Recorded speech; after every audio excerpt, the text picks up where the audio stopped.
A lot of people felt that I was insensitive, that my remarks, like I said, I could care less, I don't care, and I really don't. What is it you don't care? You don't care about the victim's statement, or you don't care about the narrative that's followed? Let me go deep into it then. There is a professional statement that I can make that's sincere. And that's the statement that I actually made. Afrika Bambaataa has to deal with Afrika Bambaataa. The accusations made against him are made against him. They're not made against hip hop. On top of that, nothing that Afrika Bambaataa did within and for hip hop is to be taken away from him because of these accusations. Now, many people felt that that was insensitive. They said, I should, I guess, join the bandwagon of people that was incriminating Afrika Bambaataa. My issue is that, first of all, we're talking about accusations. That's what we're talking about. Afrika Bambaataa himself says, they're all liars, and this is not the truth. This is not the case. He vehemently disagrees with this. His lawyer has put out statements. They're ready to start suing people. BAM is against this. The other four people, though, they came forward. Nah, this is real. This is true. Right. Now we're sitting here with no evidence, no conviction, nothing but accusations. Right, but one of the things that we have to bear in mind is that I know that you're saying that these allegations are against the individual, not against the culture. Right. But it's the culture that actually, if these allegations are true, yes, that added to their reticence in coming forward. A hypermasculine culture whereby abuse can be argued away. Well, she's of age, look what she was wearing. And there's also a great deal of ignorance. If there's same-sex abuse, allegations, or whatever, you're saying he's gay. Right. Sexual orientation and abuse are often definable solely by the individual. Right. What we have to bear in mind is that not everybody comes forward at the time, because we broadly don't know the trauma that's been enacted upon somebody. Wait, I'm with you. I'm a journalist, I know. Right. Yes, okay. Okay, so we have to... Granted. I think what we have to bear in mind is that there is also the reality that people who matter a great deal and have met and have actually narrated, they've soundtracked our lives. An allegation like that can completely destabilize our perception of who they are. Why? Because... they're human. Yeah, but then so why do you care less? Because they're human. So you think to... They're human. So if they're human, and isn't part of being human, being humane to those who have the courage to step forward into an enormous arena? No, these people work for the FBI. This is a whole different thing we're dealing with. When you're talking about Afrika Bambaataa, first of all, you're talking about the person who invented hip hop, not participated in it. There was no hip hop before Afrika Bambaataa. Let's start there. So anyone who has a problem with Afrika Bambaataa should quit hip hop.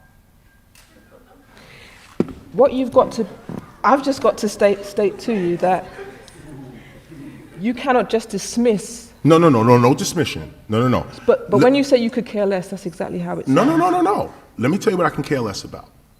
Accusations and gossip. KRS does not get involved in that. Show me the evidence, and I will definitely have justice done. But if it's historical, the evidence is very hard to acquire. Then why say it? But often because of the culture upon which you'd have to enter to actually confess such a confession is to a minister and a priest. When you have a leader, when you are out to destroy your own leadership, others that do read and do study and are on the front lines of the revolution itself, like me, you don't take accusations lightly. Now, no, I will say unequivocally right here, right now, I hope for healing, as I wrote in my statement, I hope for healing for everyone involved. First, for those who are accusing Afrika Bambaataa. Accusing. No evidence, no convictions. Okay, but we will at least give you the benefit of the doubt. You made these accusations against Afrika Bambaataa. Okay, no problem. Bam, deal with that. I just think, for balance, that everything, both perspectives, should be given a respectful acknowledgement. Not against Afrika Bambaataa. They're not Afrika Bambaataa. No one's untouchable. No, yes, you are. We have to learn that. No, we have to learn that. No, our leadership has to be untouchable, or they're not leaders. They have to. Here's an example.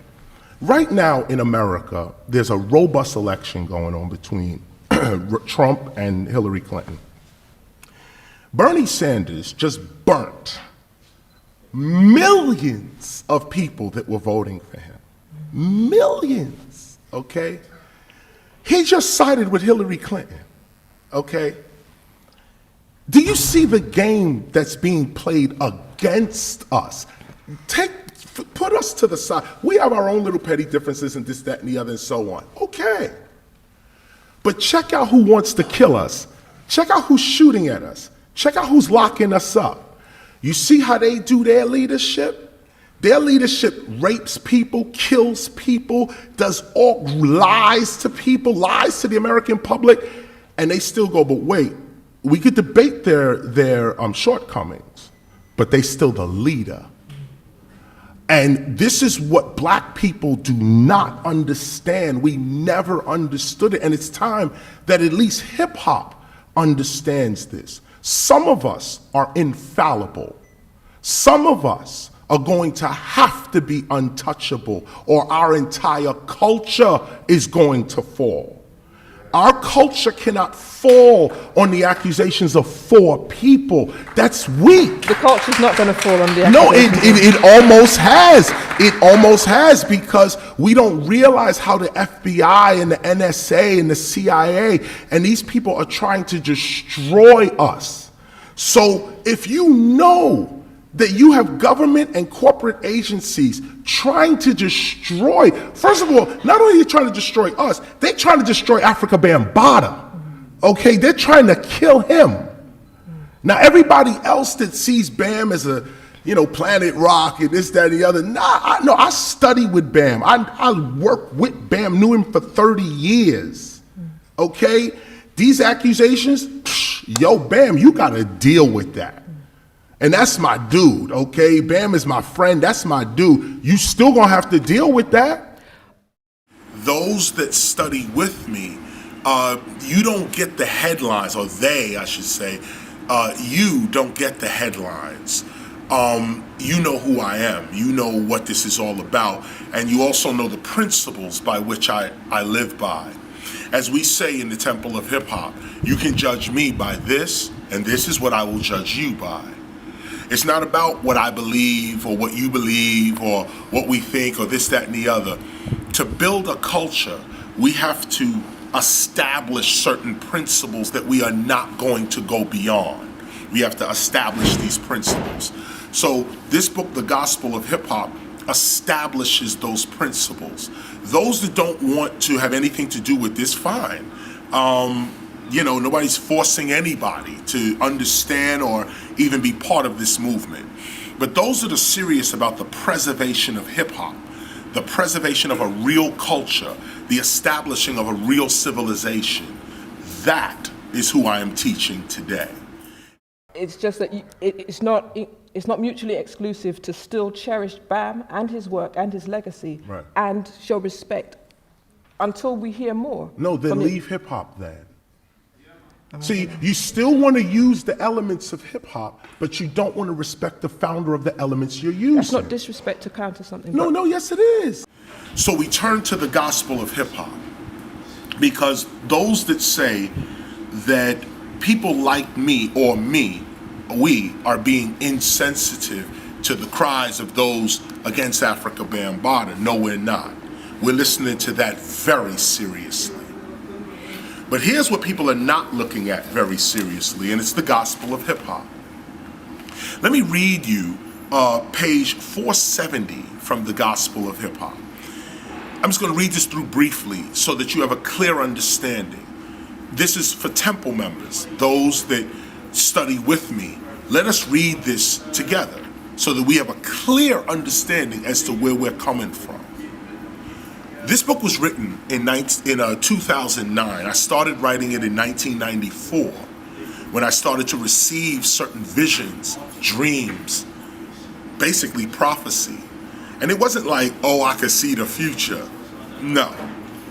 It's more about a feeling you get of what needs to be said in the present to warn our people in the future. And that's how this book was written, and that's what guides us today. Here's what was written back in 2009, starting from 1994. In this particular lesson, we must never forget that on our quest to establish hip-hop as an autonomous, self-governed community of peace and prosperity, there shall be some who shall consciously and unconsciously seek our demise. Be prepared. They will criticize and even slander your leaders and teachers in their own mass media campaigns. Now stop. This line was written in the 90s when there was no slander, when it was none of that. This is beforehand. This is what you get before the problems and the challenges and the pressures come. They will criticize and even slander your leaders and teachers in their own mass media campaigns. But we must never believe the words of those that have first betrayed the principles of our society or wish to exploit our resources or enslave our children. We must never accept the judgments of those outside of our movement over the words of a true hip-hopper who has committed his or her life to our movement. Let us not be so quick to degrade or abandon our leadership if they stumble and or fall. Let us be even quicker to protect them, lift them up and dust them off with the principles that we have established for ourselves. Reprimand, yes, but never abandon. Question, yes, but never disrespect. Be loyal. Such is the seat of all political power.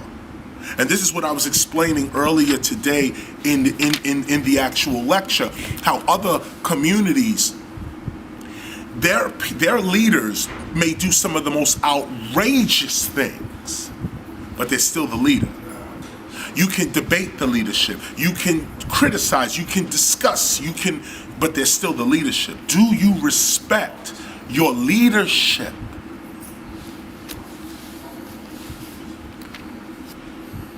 Every true hip-hopper is responsible for hip-hop.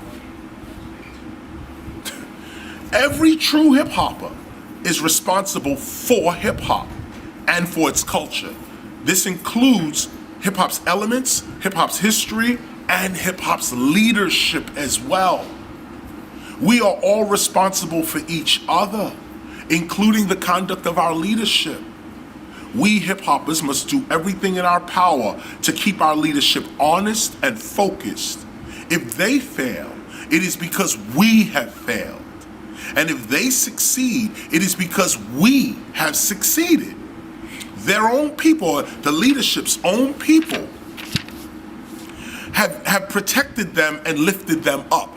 Meaning that if our leadership can be snatched by the world, that makes us weak.